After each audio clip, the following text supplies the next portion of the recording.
သမီးလေးအတွက်ကျမကိုယ်တိုင်လက်ဖွဲ့ပေးခဲ့တဲ့ဒီမင်္ဂလာဥအိမ်ကြီးဟာဗီလာကြီးကအခုတော့သမီးလေးကိုပိတ်လှောင်ညှဉ်းပန်းထားတဲ့ငရဲကန်းတစ်ခုဖြစ်နေလိမ့်မယ်လို့ကျမဘယ်တော့မှမတွေးခဲ့မိဘူးဒါဟာကျမကိုယ်တိုင်လက်မှတ်ထိုးပြီးကျူးလွန်ခဲ့မိတဲ့အမှားတစ်ခုပါပဲဒါကြောင့်ဒီနေ့မှာတော့ဒီအမှားကိုကျမကိုယ်တိုင်ပဲအဆုံးသတ်ချေဖျက်ပစ်တော့မယ်အဲ့ဒီအိမ်ထဲကိုကျမသမီးအခြေအနေကိုဝင်ကြည့်ဖို့ရောက်လာတော့သမီးလေးရဲ့ရောက်ခမဖြစ်သူကကျမရောက်လာတာကိုမြင်တော့ဝစ်ကြေတန်းကြေနဲ့ခမီးခမတ်ဘလို့ဖြစ်လို့ရောက်လာတာလဲလို့နှုတ်ဆက်တယ်ကျမကအေးဆက်ဆက်နဲ့ရှောင်ကျင်ကိုလာကြည့်တာသူပဲမလဲလို့မေးလိုက်တယ်သူကပေါ့ပြက်ပြက်နဲ့ရန်ဒါမှာလေအဝတ်စားတွေတင်ခိုင်းထားတယ်လို့ပြောတယ်ကျမဝရန်နာကိုအပြေးသွားကြည့်တဲ့အခါအေးဆက်လာတဲ့ကျန်းပြင်ပေါ်မှာသမီးလေးကဒူးထောက်ပြီးကျန်းတိုက်နေတာကိုတွေ့လိုက်ရလို့သမီးလေးရှောင်ကျင်ထားလိုက်စမ်းကျန်းပြင်ကအရန်အေးတယ်လို့စိုးရိမ်တကြီးပြောမိတယ်သမီးလေးကတော့ကြောက်ရွံ့နေတဲ့ပုံစံနဲ့မေသမီးကျန်းပြင်ကိုအရင်ပြီးအောင်တိုက်ပါရစေဦးလို့တောင်းပန်တယ်ကျမလည်းစိတ်မကောင်းလို့သမီးကိုထားလို့မေပြောနေတယ်မလားဆိုပြီးဆွဲထူလိုက်ရတယ်သမီးလေးရဲ့မျက်နှာနဲ့လက်တွေမှာဒဏ်ရာတွေတွေ့လိုက်ရလို့ဒေါသတကြီးနဲ့ဒါဘာလုပ်တာလဲလို့မေးလိုက်တယ်သမီးလေးကကမန်းကရန်ဖုံးကွယ်ပြီးမေဘာမှမဖြစ်ပါဘူးသမီးဘာသာသမီးချော်လဲပြီးထိခိုက်မိတာပါလို့ငိုပြီးဖြေတယ်အဲ့ဒီအချိန်မှာရောက်ခမကြီးကဘေးကနေရွှဲတဲ့နဲ့ငိုပြန်ပြီးဟဲ့တနေ့ကုန်ငိုဖို့ပဲတည်တယ်လက်ပိတ်လိုက်တာခမီးခမက်ရဲ့ရှင်သူ့ကိုလာပြီးဗမ်းမလိုက်နဲ့သူကတက်အလိုလိုက်ခံခြင်းလို့နှွဲ့နေတာအလုပ်လေးနည်းနည်းလုပ်ရတာကိုမောလာပြီးပင်ပန်းလာပြီးနဲ့လာကြီးပြနေတာလွန်ခဲ့တဲ့2ရက်ကမိဖို့ကြောင့်မှသူဘာသာသူချော်လဲတာကိုအခုတော့ဒီလိုပုံစံဖြစ်သွားတာလေကျမတို့ကစေးုံသွားပါလို့ပြောတာကိုသူဘာသာသူမသွားတာလို့အဖြစ်ပုံချပါတော့တယ်ကျမစိတ်ကိုထိန်းပြီးသမီးကဘယ်မှာအိတ်တာလဲလို့မေးတော့သူကဘယ်မှာအိတ်ရမှာလဲဒီမှာအိတ်တာပေါ့ကြည့်လေရန်နာဘေးနာကဒီမွေးရပေါ်မှာပေါ့လို့ဂယုမဆိုင်တလို့ညွှန်ပြတယ်အဲ့ဒီမွေးရစုပ်လေးကိုမြင်လိုက်ရတဲ့အချိန်မှာသမီးလေးခမများရင်းနှီးအောင်ငိုရှာတော့တယ်ကျမလည်းသမီးလေးကိုဖတ်ပြီးမငိုနဲ့တော့သမီ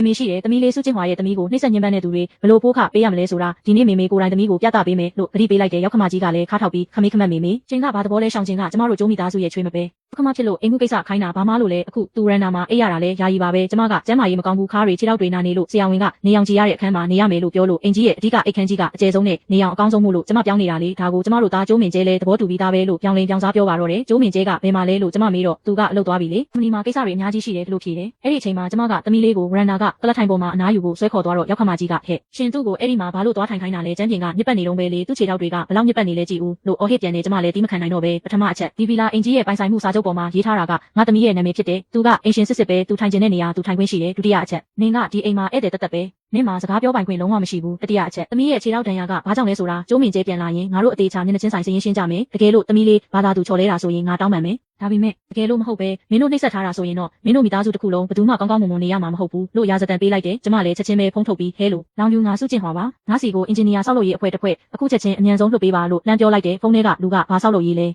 ဘာလို့ဒီလောက်အရေးကြီးနေတာလဲလို့မေးတော့ကျမကနာကြီးစွာနဲ့ဒီအိမ်ကြီးကိုသမီးလေးရဲ့အနာဂတ်အတွက်ကောင်းမွန်တဲ့ဆုတောင်းတွေနဲ့ကျမကိုယ်တိုင်ဆောက်ပေးခဲ့တာဒါပေမဲ့အခုတော့ဒါကသမီးလေးကိုနှိပ်စက်ရနေရကန်းဖြစ်နေပြီဒါဟာကျမကိုယ်တိုင်လုပ်ခဲ့မိတဲ့အမှားမို့လို့ကျမကိုယ်တိုင်ပဲလက်ဆက်ဖြောက်ပေးတော့မယ်ဒီဒုဆက်ဘူဒိုဇာကြီး8စီးငါလိုချင်တဲ့အိမ်ကိုမြေလံပြစ်မလို့လိပ်စာငါပို့ပေးမယ်ဒီအိမ်ကြီးကိုအောက်ခြေဖောင်ဒေးရှင်းကစပြီးတလက်မချင်းစီအစမကြံမြေတူပြီးဖျက်ဆီးပစ်လိုက်ပါလို့အမိန့်ပေးလိုက်တယ်အဲ့ဒီအချိန်မှာတမက်ဖြစ်သူကျိုးမင်ကျဲကရောက်လာပြီးကျွန်တော်ခမ ्या ကိုသတိပေးလိုက်မယ်ဒါကျွန်တော်တို့အိမ်တွင်းရေးကိစ္စမိဘတွေဝင်ပါစရာအကြောင်းမရှိဘူးလက်ညှိုးထိုးချက်လဲဖို့လုံးဝမကြိုးစားနဲ့လို့ကျမကိုအော်ဟစ်ငေါ့ငေါ့ပါတော့တယ်ဒီအိမ်ကြီးမှာအိတ်ခန်း6ခန်းနဲ့တခြားခန်းတွေအများကြီးရှိရသားနဲ့ကျမသမီးလေးကိုဝရန်ဒါမှာအိတ်ခိုင်းထားကြတာလူယုံမှာကျိုးမင်ကျဲကတော့စုချင်းကကျွန်တော်မိမပဲကျွန်တော်အိတ်ခိုင်းတဲ့နေရာသူအိတ်ရမှာပေါ့ကျွန်တော်အမေကသူ့ကိုဘလို့ပဲနှိမ့်ဆက်ခမ ्या နဲ့မဆိုင်ဘူးခမ ्या တကယ်ပဲအခြေအနေကိုတိတက်တယ်ဆိုရင်အခုချက်ချင်းအိမ်ကနေလစ်တော့မဟုတ်ရင်တော့အားနာနေမှာမဟုတ်ဘူးလို့ရိုင်းဆိုင်စွာမောင်းထုတ်ပါတော့တယ်သူစကားကြောင့်ကျမလှောင်ရဲမိသွားတယ်အားမနာဘူးဟုတ်လားကျိုးမင်ကျဲမင်းချိန်တွေကိုတေချာသဘောမပေါက်သေးဘူးထင်တယ်ဒီနေရာကနေအခုချက်ချင်းထွက်သွားရမှာကငါမဟုတ်ဘူးမင်းတို့သားမိတွေဘာဖြစ်လို့လဲဆိုတော့မင်းတို့နေနေတဲ့ဒီဗီလာကြီးကမကြခင်မှာပဲဒီကဘာမြေပေါ်ကနေအပြေးပိုင်ပြောက်ကွယ်သွားတော့မှမို့လို့ပဲအဲ့ဒီအချိန်မှာအပြင်ကနေစူညံတန်တွေကြားလိုက်ရလို့သူ့မိကဒါပါအတန်လဲလို့လန့်သွားတယ်ပြီးတော့အပြင်ကိုကြည့်ပြီးဘူဒိုဇာညီတူးဆက်ကြီးတွေညီတူးဆက်တွေအများကြီးပါလားလို့ထိတ်လန့်တကြားအော်ပါတော့တယ်အဲ့ဒီအချိန်မှာကျမစီဖုန်းဝင်လာပြီးဖုန်းထဲကနေဥက္ကဋ္ဌစုချင်းဟွာတရန်နေရာကြီး8စီးလုံးအစင်သင့်ဖြစ်နေပါပြီဘာဆက်လုပ်ရမလဲလို့လှမ်းမေးတယ်ကျမလည်းဒေါသတကြီးနဲ့တကားတွေကိုအတင်းဝင်တိုက်ပြီးချက်စီးပြစ်ချန်စီယိုကနေစပြီးတလက်မချင်းစီညီလန်ပစ်လိုက်လို့အမိန့်ပေးလိုက်တယ်ကျမကဒေါသတကြီးနဲ့တလက်မချင်းစီညီလန်ပစ်လိုက်ကလို့မိန်ပေးလိုက်တယ်ကျိုးမင်ကျဲတယောက်ကြောက်လန့်တကြားနဲ့မလုပ်ပါနဲ့ခမ ्या ယူနေပြီလားတကယ်ရဲရဲကြီးလို့ရဲတယ်ပေါ့အလို့တားတယ်သူ့မိကလည်းငိုယိုပြ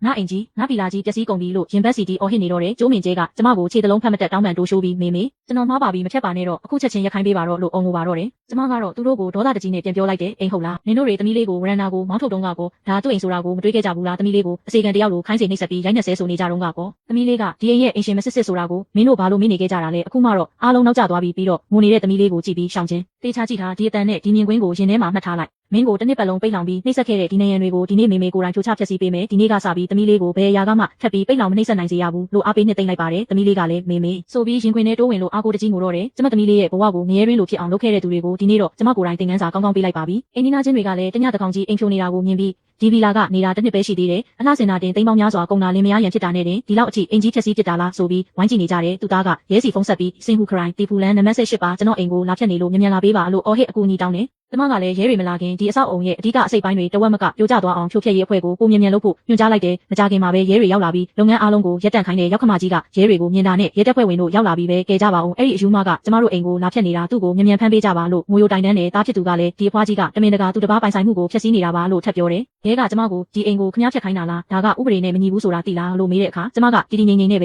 ဲကျမမသိပါဘူးကျမကသမီးဖြစ်သူရဲ့ကိုယ်ပိုင်ဆိုင်မှုကိုပဲရှင်းလင်းနေတာပါဒီဗီလာရဲ့အိမ်ချမ်းမြေပိုင်ဆိုင်မှုတက်တေခံလက်မှတ်မှာအစကတည်းကသမီးလေးစုကျင်တူဦးတဲ့နာမည်နဲ့ပဲရှိတာပါသူကပဲတရားဝင်ပိုင်ရှင်ဖြစ်ပြီးအခုအော်နေတဲ့နှစ်ယောက်ကသမီးအိမ်မှာလာကတ်နေတဲ့သစိမ်းတွေသာဖြစ်တယ်သူတို့ကသမီးလေးကိုရိုင်းနှိမ့်ဆက်ထားကြတာပါသမီးရဲ့အိမ်ကိုကျမဘာသာပြန်ဖြတ်တာဘယ်ဥပဒေကိုညှိလို့လဲလို့ပြန်မေးလိုက်တယ်အဲ့ဒီတော့မှပတ်ဝန်းကျင်ကလူတွေကမိမဘက်ကပိုင်တာကိုဒါဆိုဒီယောက်ျားကမိမထားပြီးနာကတ်နေတဲ့ယောက်ျားပေါ့ဒါကိုမှဒီလောက်ထိရိုင်းဆိုင်ပြီးလူကိုပါနှိမ့်ဆက်ရဲတယ်ဆိုပြီးဝိုင်းပြောကြတော့တာပဲရောက်ခမကြီးကတော့ဒါကိုလက်မခံနိုင်ပဲမဖြစ်နိုင်ဘူးအိမ်ကငါသားအိမ်ပါဒါအတူကြီးလို့ပြောင်ကရန်အော်နေတော့သူ့သားကအခြေအနေမဟန်မှန်းသိတော့သမီးလေးစီပြေးသွားပြီးမိမရဲတွေကိုပြောပေးပါဦးငါတို့ကမိသားစုတွေပါဒါတွေကအထင်လွဲတာပါမေပြောတာတွေကစိတ်တူလို့ပြောမိတာပါအိမ်ပြန်ကြရအောင်တော့ကိုမင်းကိုဘယင်မတပားလို့ထားပါမယ်ဆိုပြီးဒူးထောက်တောင်းပန်တော့တယ်ဒါပေမဲ့သမီးလေးကဒီအိမ်ကကျမအိမ်မှာမေပြောတာတွေအကုန်အမှန်တွေကြီးပဲဒီတန်ရာတွေသူတို့လုပ်ခဲ့တာဒီတစ်နေ့လုံးကျမခွေးတကောင်လိုရှင်တန်ခဲ့ရတာကဲကြပါဦးလို့ရဲတွေကိုတုံကြီးစွာနဲ့ဖွင့်ပြောလိုက်ပါပြီရဲတပ်ဖွဲ့ကလည်းဒါကတာမန်ရန်ဖြစ်မှုမဟုတ်ပဲတမင်တကာညှဉ်းပန်းနှိပ်စက်မှုဖြစ်လို့ယောက်ျားဖြစ်သူကိုလက်ထိတ်ခတ်ပြီးဖမ်းဆီးလိုက်တယ်သူဖမ်းခံရတဲ့အချိန်ကျမှကျမကိုလည်းထောင်ထဲကထွက်လာရင်ကျွန်တော်တရေဖြစ်ရင်အောင်ခင်ဗျားတို့ကိုမလွတ်ဘူးလို့ရန်ညှိုးဖွဲ့သွားသေးတယ်ကျမကတော့အေးအေးဆေးဆေးပဲမင်းထောင်ထဲကထွက်ဖို့ထက်မင်းလုပ်ခဲ့တဲ့ရာဇဝတ်မှုအတွက်ရဲကိုဘယ်လိုရှင်းမလဲဆိုတာအရင်စဉ်းစားလိုက်ပါလို့ပြန်ပြောလိုက်တယ်နောက်ဆုံးတော့ရဲတွေကအမှုစစ်ဆေးဖို့အတွက်အင်ကြီးကိုချိတ်ပိတ်ပြီးသမီးလေးနဲ့ကျမကိုရဲစခန်းမှာထွက်ဆိုချက်ပေးဖို့ခေါ်ဆောင်သွားခဲ့တယ်အရာအလုံးပြီးဆုံးသွားချိန်မှာကျမသမီးလေးကိုရင်ခွင်ထဲထည့်ပြီးသမီးလေးအရာအလုံးပြီးသွားပါပြီမေသမီးကိုအိမ်ပြန်ခေါ်သွားမယ်နော်ဘလို့နှစ်သိမ့်ပေးလိုက်တယ်ဒါဟာအစပြောယုံတင်ရှိပါသေးတယ်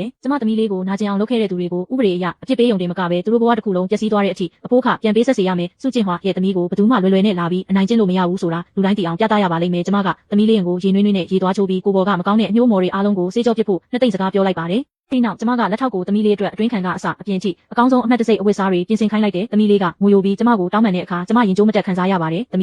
မီးအမေကိုမလိမ့်တင်ဘူးအမေဖုန်းဆက်ပြီးနေကောင်းလားလို့မေးတိုင်းသမီးအမြဲတမ်းကောင်းပါတယ်လို့ပဲညာပြောခဲ့မိပါတယ်အမေစိတ်ကူမှာဝမ်းထဲမှာကိုကြောက်လို့ပါပြီးတော့သမီးကဘာမှအတုံးမကျပဲအမေကိုအဆက်ခွဲနေတယ်လို့ထင်မှာကိုကြောက်မိတယ်လို့ရင်ဖွင့်ပါတယ်ကျမလည်းမျက်ရည်ကျကဒါသမီးပြစ်မဟုတ်ဘူးမေဖြစ်ပါမေကလူမွဲကိုလူကောင်းထင်ပြီးသမီးကိုမိဘုံထဲခုံဆင်းမိအောင်လုပ်ခဲ့တာပါလို့ကိုပြစ်တင်ပြီးငိုကြွေးမိပါတ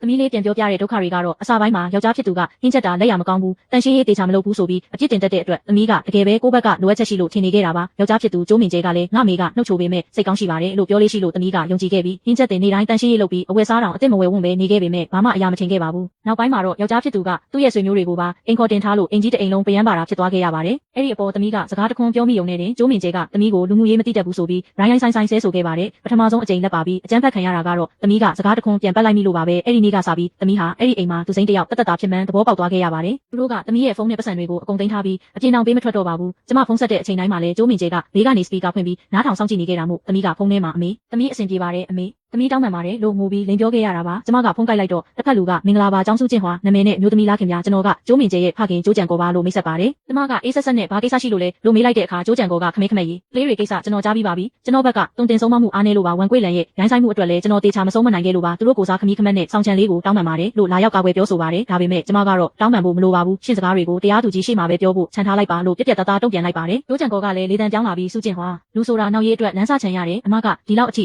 အကွက်ဆေးဆေးရက်ဆက်နေရင်ဘသူအတွက်မှအကျိုးမရှိဘူးအမသမီးကငငယ်လေးရှိသေးတာကိုလင်ကွာမရဆိုတဲ့နာမည်ဆိုကြီးအနှင်းကျင်လို့လားကျွန်တော်တို့ကျိုးမိသားစုကလည်းရှန်ဟိုင်းမှာမျက်နှာပန်းထားတဲ့မိသားစုပါခမရဒီလိုမျိုးမြို့တကာပတ်ပြီးတိတ်ခါချနေတာကမိသားစုနှစ်စုလုံးအတူတူပျက်စီးသွားစေချင်လို့လားလို့ချင်းချောက်လာပါတယ်ကျမကနှောင်ရည်လိုက်ပြီးအတူတူပျက်စီးရမယ်ဟုတ်လားပြင်အခြေအနေကိုတေချာသဘောမပေါက်သေးဘူးထင်တယ်လမ်းစာချန်ရမယ်လို့ပြောပိုင်ခွင့်ရှိတာကကျမပဲရှင်မဟုတ်ဘူးကျမသမီးကရှင်တို့ကျိုးမိသားစုဆိုတဲ့မိဘုံကြီးတွေကရုံထွက်နိုင်ရင်ပို့ပြီးတော့တောင်ကောင်းစားအောင်မှာဒါပေမဲ့ရှင်ရဲ့အဖိုးတန်သားလေးအတွက်တော့ရှင်တေချာစိတ်ပူထားတဲ့အိမ်တွင်အကြမ်းဖက်ဖြစ်မှုကအနည်းဆုံး3နှစ်ကနေ9နှစ်အထိထောင်ကျနိုင်နေပြီးတော့ရှင်ရဲ့ဇနီးကောင်းကြီးကလည်းနှိမ့်ဆက်ညှဉ်းပန်းမှုနဲ့ထောင်ဒဏ်ကလွတ်မှာမဟုတ်ဘူးဩပြီးတော့မလို့ခုနတင်ကျမရဲ့ရှေ့နေကိုရှင်းသားအလုပ်လုပ်တဲ့ကုမ္ပဏီရဲ့ဒရိုက်တာဘုတ်ဖွဲ့ထံတရားဝင်တိုင်ကြားစာနဲ့တက်တေအားလုံးပို့ခိုင်းလိုက်ပြီးဘယ်အများပိုင်ကုမ္ပဏီကမှအကျဉ်းစာရိတ္တပြပြပြီးထောင်ကျတော့မဲ့လူတစ်ယောက်ကိုအဆင့်မြင့်ရာရှိအဖြစ်ဆက်ခံထားမှာမဟုတ်ဘူးဒီနေ့ကစပြီးသူ့ရဲ့ဂုဏ်သိက္ခာနဲ့အရာအားလုံးဟာလေထဲကအမြုပ်တွေလိုပျက်စီးသွားတော့မှာဒါဟာကျမသမီးကိုနှိပ်စက်ခဲ့တဲ့အတွက်ရှင်းတို့မိသားစုပြန်ပေးဆက်ရမယ့်ပထမဆုံးလက်ဆောင်ပဲလို့ဖုံးချပစ်လိုက်ပါတော့တယ်ကျမတို့ရဲ့စွမ်းဆောင်ရည်ပိုင်းဆိုင်ရာပြဿနာတွေကြောင့်ကျိုးမင်ကျဲကအလုပ်ထုတ်ခံလိုက်ရပြီဖြစ်ပြီးဒါဟာလူသိရှင်ကြားနဲ့တိတ်ခါမရှိလာတဲ့နှင်းထုတ်ခြင်းမျိုးပါပဲအဲ့ဒီနောက်ပိုင်းတစ်ချိန်ကကျိုးမိသားစုဘေးနားမှာဝိုင်းဝိုင်းလည်နေခဲ့တဲ့လူမှုဆက်ဆံရေးတွေဟာတညာရင်းချင်းမှာပဲဆက်သွယ်လို့မရတဲ့ဖုန်းနံပါတ်တွေဖြစ်သွားခဲ့ပါပြီလအနေငယ်ကြာပြီးနောက်မှာတော့အမှုကအပြီးသက်ဆုံးဖြတ်ချက်ထွက်ပေါ်လာခဲ့ပါတယ်တရားခံကျိုးမင်ကျဲကိုအိမ်တွင်အကြမ်းဖက်မှုယာရုကိုအလွဲသုံးစားလုပ်မှုစတဲ့ပြစ်မှုအသီးသီးအတွက်ထောင်ဒဏ်9နှစ်ချမှတ်လိုက်ပါတယ်ဝန်ကွေ့လန်ကိုလည်းနှိမ့်ဆက်ညှဉ်းပန်းမှုပြစ်မှုထင်ရှားတဲ့အတွက်ထောင်ဒဏ်2နှစ်ချမှတ်ခဲ့ပါတယ်အချိန်ကမောက်မာစော်ကားခဲ့တဲ့အချိန်ဝါတွေဟာလုံးဝပျောက်ကွယ်သွားခဲ့ရပြီးကျိုးမိသားစုရဲ့လူမှုဆက်ဆံရေးနဲ့ဂုဏ်သိက္ခာတွေလည်းလုံးဝပြိုလဲသွားခဲ့ပါပြီသူ့ဖေကျိုးကြံကောကနေရာအနှံ့ပြေးလွှားနေပေမဲ့အချင်းနီးတာဖြစ်ခဲ့ပြီးစီးပွားရေးပူးပေါင်းဆောင်ရွက်မှုတွေလည်းအားလုံးရပ်ဆိုင်းသွားခဲ့ရပါတယ်